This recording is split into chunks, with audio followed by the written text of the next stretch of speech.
Hello दोस्तों, Shukla chemistry classes में आपका स्वागत है। तो आज हम लोग ग्राउंड टर्म सिंबल के कुछ प्रॉब्लम जो कि नेट जेआरएफ गेट वगैरह एग्ज़ाम में पूछे गए हैं, तो ग्राउंड स्टेट टर्म सिंबल से संबंधित प्रॉब्लम पर हम लोग चर्चा करेंगे। तो चलिए प्रारंभ करते हैं। तो देखिए, पहला प्रॉब्लम है, ये पूछा गया एग्ज़ाम में CSIR नेट 2016 में कि the lowest energy term for D6 configuration.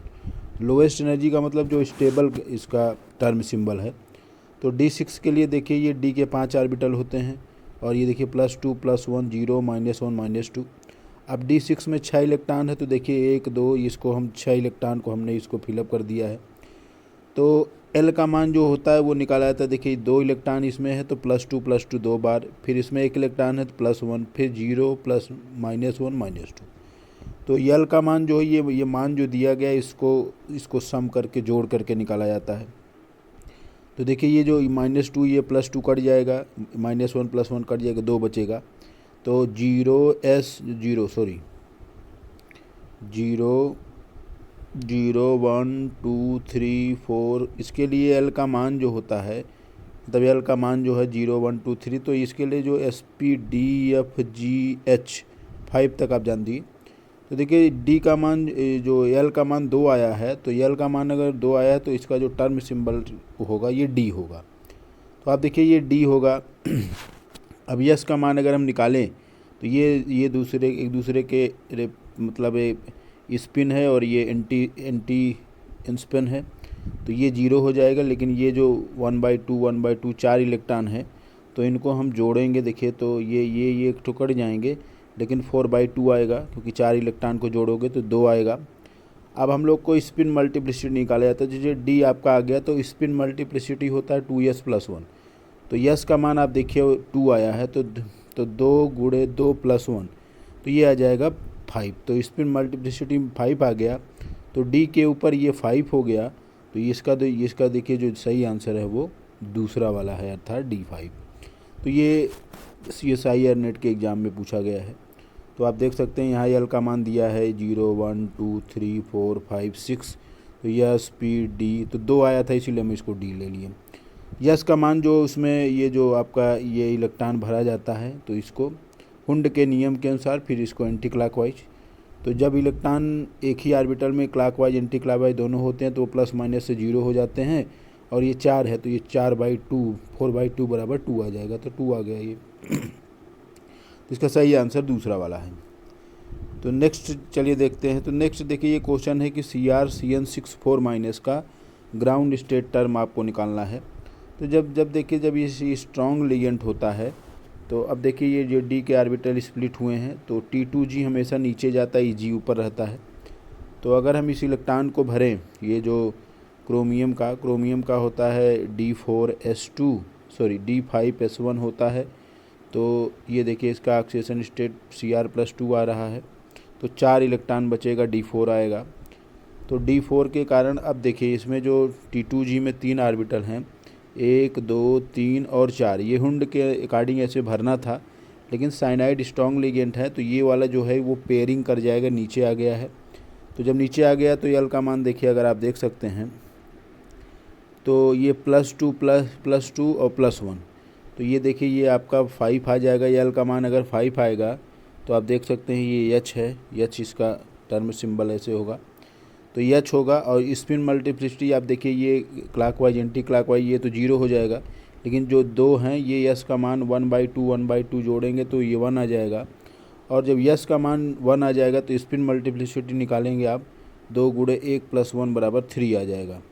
तो इसका जो इस ग्राउंड स्टेट टर्म सिंबल आया है वो 3H आया, क्योंकि L का मान जो आया आप देखिए आया 5, तो 5 के लिए H और स्पिन मल्टीप्लिसिटी 3 आया। तो इसका सही आंसर है दूसरा वाला 3H। ये गेट 2007 में पूछा गया है। नेक्स्ट क्वेश्चन है कि the outermost shell of an atom and element is 3D3 है। तो इसका स्पेक्ट्रल सिंबल क्या होगा ग्राउंड स्टेट में। तो 3D के लिए देखिए D के 5 ऑर्बिटल हैं, तो ये हमने इसको ये 5 ऑर्बिटल हमने लिख दिए। अब इनका जो L का मान देखिए, तो L का मान अगर देखें तो ये देखिए 3 इलेक्ट्रॉन भरे गए हैं, तो +2 + 1 0। तो L का मान अगर 3 आएगा तो इसका जो टर्म सिंबल वो एफ आ जाएगा देख सकते हैं आप यहाँ से। तो एफ आ गया और स्पिन मल्टीप्लिसिटी देखिए ये 1/2 1/2 1/3/2 आ जाएगा। तो जब एफ आ जाएगा और ये यस का मान अगर 3/2 आएगा तो 2s+1 से हम इसको निकाल लेंगे। 2 × 3/2 + 1 2 2 कट जाएगा 4 आ जाएगा। तो स्पिन मल्टीप्लिसिटी तो इसकी 4 आ गई, लेकिन हम लोग यहाँ पे इसका नीचे जे का मान भी वो पूछा है। तो जे का मान देखिए निकालने का तरीका है l+s और ... l-s। तो l का मान 3 आया है और s का मान 3/2 आया है। तो इसको देखिए 3 + 3/2 और 3 - 3/2। देखिए जे का मान कई आए हैं, लेकिन यहाँ पे हमें एक चीज़ देखना है कि हम लोगों ने जो हुंड का मैक्सिमम मल्टीप्लिसिटी रूल पढ़ा था तो उसमें मैंने बताया था कि जिसका अगर वो orbital less than half field है, अगर लेस देन हाफ फील्ड है तो जो जे का मान लोवेस्ट होता है वो ग्राउंड स्टेट टर्म सिंबल होता है। अगर ये मोर देन हाफ फील्ड होता तो जे का जो मैक्सिमम मान है वो ग्राउंड स्टेट टर्म सिंबल होता, लेकिन चूंकि ये लेस देन हाफ फील्ड है तो जे का मान जो कम होगा वह इसका ग्राउंड स्टेट टर्म सिंबल होगा। तो देखिए 3/2 कम है, तो इसका सही आंसर ए वाला है। तो ये भी पूछा गया है JRF के एग्ज़ाम में।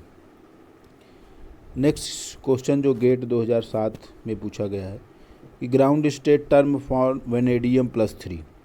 तो वेनेडियम का जो इलेक्ट्रॉनिक कॉन्फ़िगरेशन होता है वो D3s2 होता है।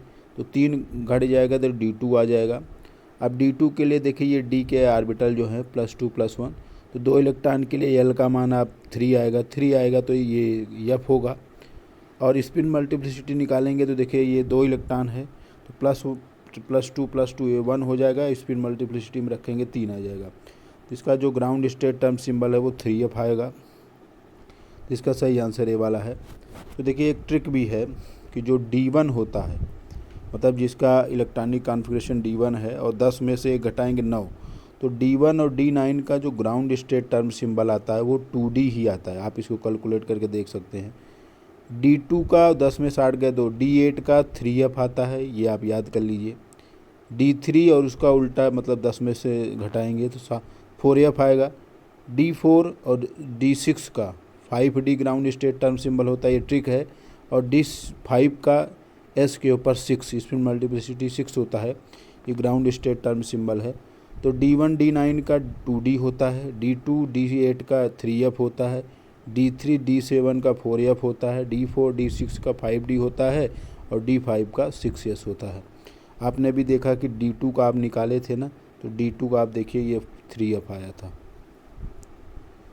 नेक्स्ट देखिए ये क्वेश्चन है कि the electroscopic ground state term symbol for octahedral complex of manganese second, chromium third और कॉपर सेकंड। तो देखिए अगर मैग्नीज का देखिए तो होता है D5s2, तो 2 इलेक्ट्रॉन कम हो जाएगा D5 का। तो D5 का आप पीछे देख सकते हैं, तो D5 का देख सकते हैं ये होता है S6। तो इसमें जो पहला ऑप्शन तो ये देखिए 6 के ऊपर 6 है, तो यही 2 ऑप्शन हो सकते हैं। अब हम लोग क्रोमियम थर्ड का क्या होता है, क्रोमियम का होता है D5s1, तो थर्ड मतलब 3 घट जाएगा तो D3 होगा। तो आप देख सकते हैं D3 का क्या होता है, D3 का होता है 4F। तो दूसरा ऑप्शन भी हमें मिल गया 6S 4F। अब अगला है कॉपर +2, तो कॉपर +2 का होता है D10s1, तो 11 में से 2 का 9, तो D9 का तो देख लेते हैं D9 का क्या होता है। तो आप देख सकते हैं D9 का होता है 2D। तो मैग्नीज +2 का आपने देखा 6S है और क्रोमियम का 4F और कॉपर का 2D। तो इसका सही आंसर बी वाला है। ये CSIR दिसंबर 2016 में पूछा गया क्वेश्चन है, तो आंसर बी करेक्ट आंसर है। नेक्स्ट क्वेश्चन जो आया हुआ है वो possible term symbol for excited state of sodium atom, जिसका इलेक्ट्रॉनिक कॉन्फ़िगरेशन आपको दिया गया है। तो आउटर सेल का हम ये अगर ग्राउंड टर्म सिंबल निकालें तो 3p1। तो देखिए ये 3p1 है, तो आप देख सकते हैं p के 3 ऑर्बिटल होते हैं +1 0 -1। तो p में अगर 1 इलेक्ट्रॉन है l बराबर 1, तो देखिए 1 के लिए p होता है, तो p हो गया। और s का मान 1/2 होगा तो स्पिन मल्टीप्लिसिटी 2 हो जाएगा। तो आप देख सकते हैं कि जो 2 है जिसके पावर में p है और p के पावर 2 है, तो आंसर तो हमें मिल गया क्योंकि स्पिन मल्टीप्लिसिटी 2 इसी में दिख रहा है। लेकिन अगर हम j का मान भी देखना चाहें तो j बराबर होता है l+1 s dot dot L minus S. तो इसको 1 एल का मान है, एस का मान 1/2 है, तो इसको रखेंगे तो 3/2 और 1/2 आएगा। इसका सही आंसर बी वाला है। ये भी CSIR 2015 में क्वेश्चन पूछा गया है। अब हम लोग यहाँ पे कुछ इम्पोर्टेंट टॉपिक देख लेते हैं। तो बहुत परीक्षाओं में नंबर ऑफ माइक्रो स्टेट या डीजेनरेसी निकालने को आता है। तो देखिए डीजेनरेसी निकालने का ये फार्मूला है नंबर ऑफ माइक्रो स्टेट या डीजेनरेसी। तो n समेसन बटा r summation into n minus r summation, जहाँ n क्या है maximum number of electron in orbital. तो जैसे यस में मैक्सिमम कितने इलेक्ट्रॉन हो सकते हैं 2, p में 6, d के 5 ऑर्बिटल हैं तो 10 इलेक्ट्रॉन, f के 7 हैं तो 14 इलेक्ट्रॉन। और r क्या है जो number of electron in given orbital, जो हमें क्वेश्चन में दिया रहता है। जैसे D4 का अगर हम देखें तो d में मैक्सिमम कितने इलेक्ट्रॉन, n का मान 10 समेशन, और कितने इलेक्ट्रॉन गिवन है तो वो 4 हैं, 4 समेशन और 10 माइनस 4 समेशन। तो जब इसको हम पूरा कैलकुलेट करेंगे तो ये 210 आएगा। तो इस प्रकार आप माइक्रो स्टेट या डीजेनरेसी में निकाल सकते हैं। अगर हमें 2 ऑर्बिटल कैसे निकालना P1 D2, तो हम मल्टीप्लाई कर देंगे। देखिए ये जो फार्मूला है उसी में मल्टीप्लाई कर देंगे। तो देखिए P1 में 1 इलेक्ट्रॉन है, मैक्सिमम कितने हो सकते हैं 6, यहाँ पे R पे 1, 6 माइनस 1, तो आप यहाँ पे इसको मल्टीप्लाई करेंगे तो ये पूरा कट जाएगा, यहाँ 6 बचेगा। और जो D के लिए मैक्सिमम 10 इलेक्ट्रॉन हो सकते हैं। R का मान इसमें 2 इलेक्ट्रॉन गिवन है तो 2 यहाँ रखेंगे, 10 माइनस 2।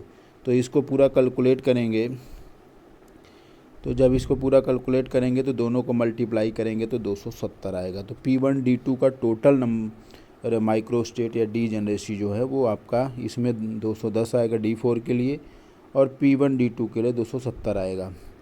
तो आज हम लोगों ने इस वीडियो में जो ग्राउंड टर्म सिंबल कैसे निकाले जाते हैं और परीक्षाओं में कैसे पूछे जाते हैं ये पार्ट 1 पढ़ा, और इसमें कैसे माइक्रो स्टेट या डीजेनरेसी निकालने का फार्मूला का भी हम लोग अध्ययन किया। शुक्ला केमिस्ट्री क्लासेस को लाइक कीजिए, सब्सक्राइब कीजिए और शेयर कीजिए। धन्यवाद।